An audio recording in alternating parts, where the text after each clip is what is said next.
హల్లెలూయా హల్లెలూయా హల్లెలూయా హల్లెలూయా. స్తోత్రం స్తోత్రం స్తోత్రం స్తోత్రం స్తోత్రం స్తోత్రం. పరిశుద్ధుడా పరిశుద్ధుడా పరిశుద్ధుడా పరిశుద్ధుడా పరిశుద్ధుడా పరిశుద్ధుడా. హల్లెలూయా హల్లెలూయా హల్లెలూయా హల్లెలూయా హల్లెలూయా.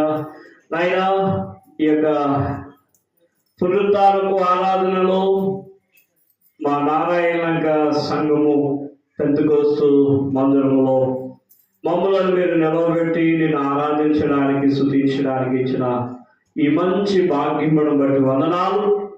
కూడొచ్చిన నీ బిడ్డలను దీవించండి, ఆశీర్వదించండి. కొంత సమయము నీ వాక్యమును ధ్యానించుండగా మాతో మీరుండండి, మమ్మల్ని మీరు బలపరచండి. మహిమయు ఘనతయు ప్రభావములు మీరే పొందుకోమని ప్రశస్తమైన యేసయ్య నామములో నిదాశనికి నోటికి బోరగా ఉండి మానవ స్వరాన్ని మరుగుపరిచి దైవికమైన స్వరాన్ని మాకు మీరు వెల్లడి పరచుమని ప్రశస్తమైన యేసుక్రీస్తు నామమును అడుగుచున్నాను మా పరమ తండ్రి. ఆమేన్. హల్లెలూయా హల్లెలూయా. అందరూ లేచి నిలబడదాము. పరిశుద్ధ గ్రంథములో నుండి కీర్తనను మనము చదువుకుందాము. కీర్తన భాగమును మనం చదువుకుందాము. ఈ వారం మన ధ్యాన భాగము ఎన్నో కీర్తన అండి? ఈ వారము మన ధ్యాన భాగము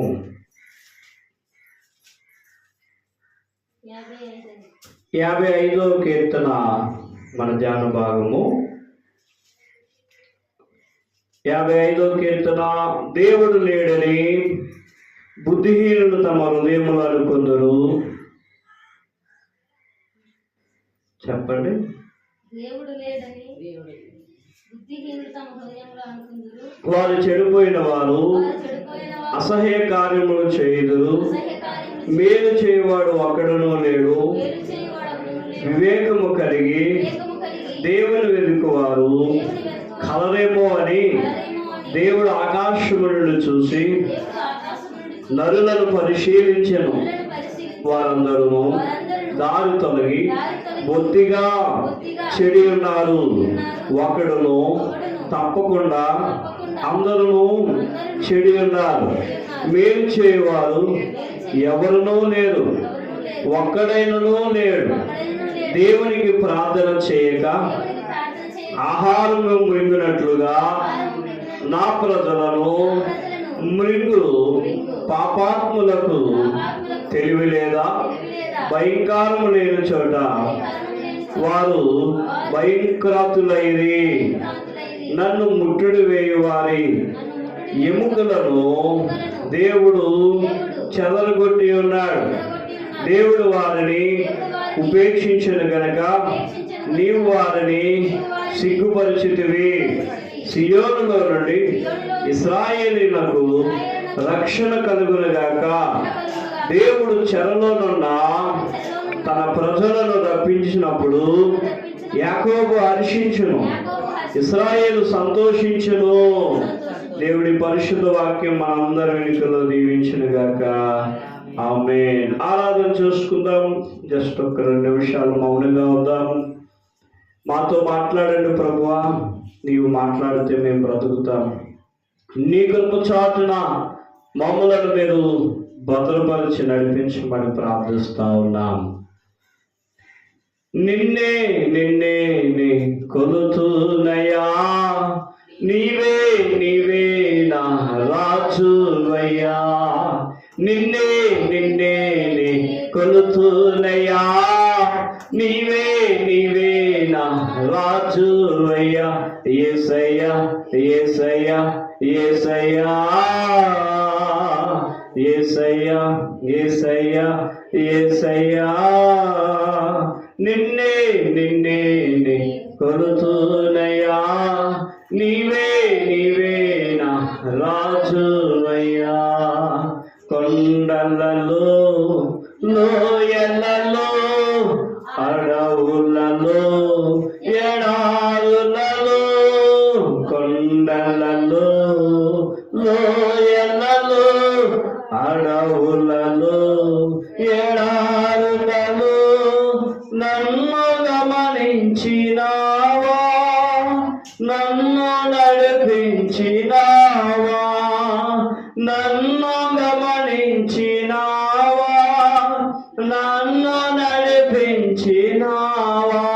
యేసయ్యా యేసయ్యా యేసయ్యా యేసయ్యా, నిన్నే నిన్నే కొలుతునయ్యా, నీవే నీవే నా రాజువయ్యా. యేసయ్యా యేసయ్యా యేసయ్యా. మహాపరిశుద్ధుడు అయిన మా తండ్రి నీకు వందనాలు.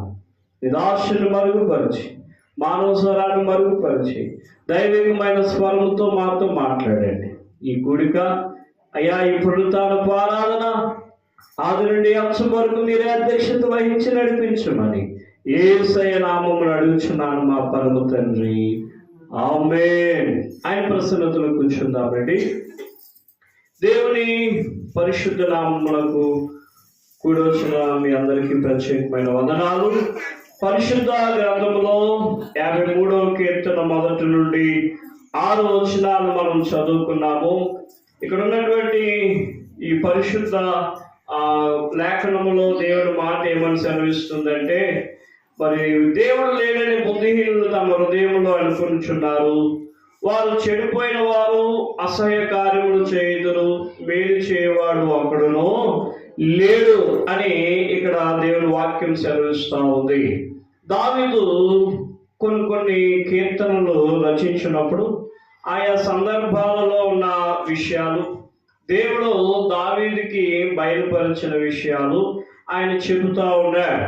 అయితే 6వ వచనంలో సియోనులో నుండి ఇశ్రాయేలునకు రక్షణ కలుగునగాక, దేవుడు చెరలోనున్న తన ప్రజలను రప్పించినప్పుడు యాకోబు హర్షించెను, ఇశ్రాయేలు సంతోషించెను. చెరలో ఉన్న వారిని దేవుడు రప్పిస్తా ఉన్నాడు. చెరలో ఉన్న వారిని దేవుడు బాగు చేస్తా ఉన్నాడు. చెరలో ఉన్న వారిని దేవుడు బలపరుస్తా ఉన్నాడు. దేవుడు చక్కని మేలులతో, అద్భుతమైనటువంటి ఆ విధానముతో వారిని దేవుడు నడిపిస్తా ఉన్నాడు. ఆయనకి అసాధ్యమైనది ఏది లేదు. అక్కడ సంతోషిస్తా ఉన్నారు, హర్షిస్తా ఉన్నారు, ఘనపరుస్తా ఉన్నారు, బలపరుస్తా ఉన్నారు. దేవుడికి అసాధ్యము అనేది లేదు. ఇక్కడ యాకోబు సంతోషిస్తా ఉన్నాడు, ఇశ్రాయేలు హర్షిస్తా ఉన్నది. సియోనులో నుండి దేవుడు మనల్ని బలపరుస్తా ఉన్నాడు. మరి వాక్యంలోనికి వెళితే, వాక్య పట్టణంలోనికి వెళితే, వాక్య పట్టణము ఈ వారము మన ధ్యానము, మన అంశము, శారమం ఏమిటంటే, ద్రాక్షవల్లి యేసయ్య, సంఘము తీగలు.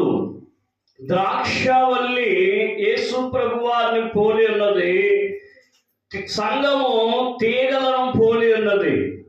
ద్రాక్ష తీగలు అనగా సంఘము, ద్రాక్షవల్లి అనగా యేసుక్రీస్తు ప్రభు వారికి సాదృశ్యంగా ఉంది. పరిశుద్ధ గ్రంథంలో మనం చూస్తే యోహాను సువార్త 15వ అధ్యాయము 4వ వచనాన్ని మనం ఒకసారి చదివినట్లయితే, నా యందు నిలిచియుండుడి, మీ యందు నేనును నిలిచియుందును. తీగ ద్రాక్షవల్లిలో నిలిచి ఉంటేనే గాని తనంతట తాను ఎలాగూ ఫలింపదో, అలాగునే నా యందు మీరు నిలిచి ఉంటేనే గాని మీరును ఫలింపరు. అయితే ఇక్కడ ద్రాక్షవల్లి యేసయ్య, యేసయ్యతో మనము అంటుకట్టి ఉంటేనే గాని, యేసయ్యతో మనము అంటుకట్టబడి ఆయనలో మనము తీగలుగా నాటబడి ఉంటేనే గాని మనం ఫలింపులోనికి రాం. అదే యోహాను సువార్త 15వ అధ్యాయము 5వ వచనములో మనం చూస్తే, ద్రాక్షవల్లి నేను, తీగలు మీరు. ఎవడు నా యందు నిలిచి ఉండెను, నేను ఎవని యందు నిలిచి ఉండెను, వాడు బహుగా వాక్యం చెప్తుంది. ద్రాక్షావల్లిని నేను, తీగలు మీరు. ద్రాక్షావల్లి యేసయ్య. అయితే ఎవడు నా యందు నిలిచునో, నేను ఎవరి యందు నిలిచునో వారు బహుగా ఫలించెదరని దేవుని వాక్యం చెప్తుంది. దేవుని దగ్గర సార్వత్రిక సంఘము, ఆ సంఘంలో మనము అంటుకట్టబడి ఉండి దేవునితో మనం ఆత్మీయంగా ఎదిగితే అద్భుతమైనటువంటి బహుమానములు దేవుడు మనము పొందుకోవడానికి సహాయం చేస్తాడు. మరొక మాటను మనం చూస్తే, మరి యోహాను సువార్త 15వ అధ్యాయము 4వ వచనములో, తీగే తనంతటా తాను ఎలాగ ఫలించదో సంఘము కూడా తన సొంత జ్ఞానముతో స్వబుద్ధిని ఆధారము చేసుకుని నడిస్తే ఫలింపలేదంటండి. స్వబుద్ధిని ఆధారం చేసుకుని సంఘం నడపలేం. స్వబుద్ధిని ఆధారం చేసుకుని ద్రాక్ష తోట ఎదరికి వెళ్ళలేదు. యేసు ప్రభు వారిని పోలి యేసుతో మనము అంటుకట్టబడితే ముందుకు వెళ్తాము, బహుమానమును పొందుకుంటామని దేవుని వాక్యం చెబుతుంది. ఇంకొక మాటను మనం చూస్తే ప్రియులారా, అపోస్తలుల కార్యాలు 9వ అధ్యాయము 31వ వచనాన్ని మనం చదివితే అక్కడ కూడా ఒక మాట సెలవిస్తా ఉంది. అపోస్తలుల కార్యాలు 9వ అధ్యాయము 31వ వచనములో, తీగ ఎలా వ్యాపించునో సంఘము అనే తీగలు కూడా పరిశుద్ధ ఆత్మ ఆదరణ కలిగి నడుచుకొనుచు విస్తరించుచు ఉండాలని అక్కడ సారాంశము మనకి కనపడతా ఉంది. ఇక్కడ దేవుని వాక్యంలో తీగలు ఎలా వ్యాపించునో సంఘం అనే తీగలు కూడా పరిశుద్ధాత్మ ఆదరణ కలిగి, సంఘము దేవుని పరిశుద్ధాత్మతో, పరిశుద్ధాత్మ అభిషేకముతో, పరిశుద్ధాత్మ ఆ వరములతో, పరిశుద్ధాత్మ ఫలములతో, పరిశుద్ధాత్మతో ఆదరణ కలిగి దేవుని సంఘము అభివృద్ధి చెందాలని దేవుని వాక్యం చెప్తుంది. మన స్వబుద్ధి కానీ, మన ఆలోచనలు కానీ, మన తలంపులు కానీ, మన విధానాలు కానీ ప్రభు సన్నిధిలో పనిచేయు. అందుకని అంటాడు యెషయాలో, నా ఆలోచన వంటివి కాదు మీ ఆలోచనలు, నా తలంపులు వంటివి కావు మీ తలంపులు, నేనైతే ఆలోచనలు, నేను చేసే పనులు వేరు అని దేవుని మాట చెప్తా ఉంది. తీగలు మనమైతే ద్రాక్ష వల్లి యేసు ప్రభు వారిని పోలి ఉన్నది. దేవుని దగ్గర బహుమానం ఉంది. గురి యొద్దకే మనము పరిగెత్తుచున్నాము. పరిగెత్తువాడు మంచి బహుమానము పొందుకోవాలని పరిగెత్తుతాడు. అలాగనే మనం దేవుని దగ్గర ఒక మంచి బహుమానం పొందుకోవడానికి మనం పరిగెత్తగలిగితే దేవుడు అద్భుతంగా ఆ బహుమానంతో మనం నింపుతాడు. అపోస్తలుల కార్యాలు 9వ అధ్యాయం 31వ వచనాన్ని మనం చదివితే, కావున యూదయ గలిలయ సమరయ దేశమందంతటా సంఘము క్షేమాభివృద్ధి నొందుచు సమాధానము కలిగి ఉండెను, మరియు ప్రభువునందు భయమును పరిశుద్ధాత్మ ఆదరణయు కలిగి నడుచుకొనుచు విస్తరించుచుండెను. ఆమేన్, హల్లెలూయా. పరిశుద్ధాత్మ ఆదరణ కలిగి సంఘాలు విస్తరించుచున్నాయి. అద్భుతమైన మాట ఏమిటంటే, యూదయ గలిలయ సమరయ దేశముల అందంతటా సంఘము క్షేమాభివృద్ధి నొందుచు సమాధానము కలిగి ఉండెను. ప్రియమైన బిడ్డలారా, చాలా సంఘాలలో సమాధానం లేకుండా చేస్తా ఉన్నాడు సాతాను. చాలా సంఘాలలో సమాధానం లేదు, నెమ్మది లేదు.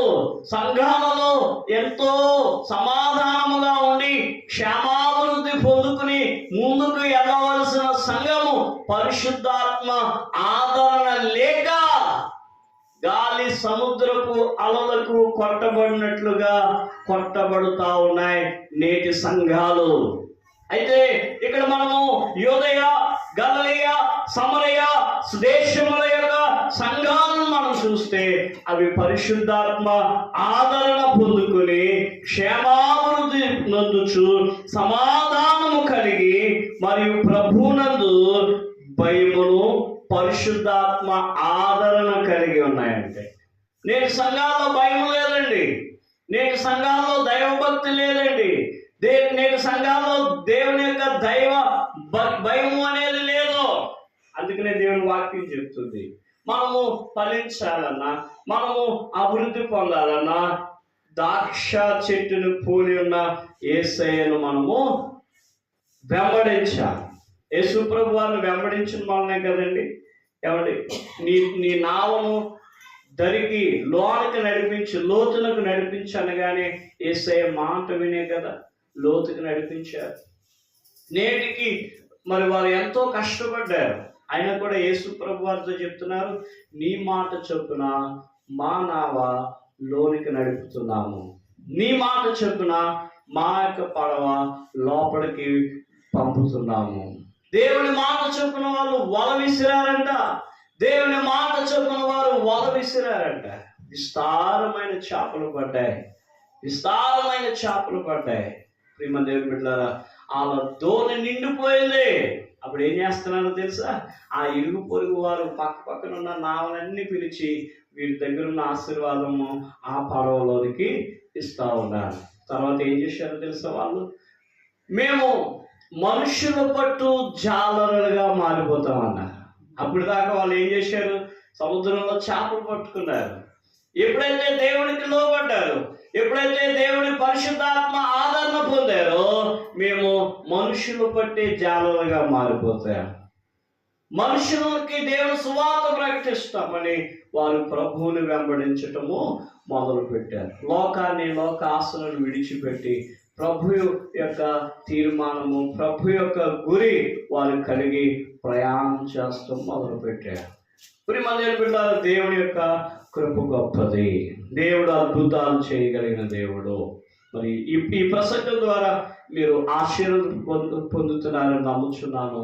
దేవుడు మనల్ని, మన కుటుంబాన్ని దీవించి ఆశీర్వదించిన గాక. ఆమేన్. మరి సమయం ముందు చక్కని సమయము బిడ్డను దేవునికి ఇచ్చి వారు కొనుక్కుంటానని మొక్కుకున్నారు. వారు వచ్చి చిన్న సాక్ష్యం చెప్తే మనం ఈ విషయాన్ని ముందుకు నడిపిద్దాం.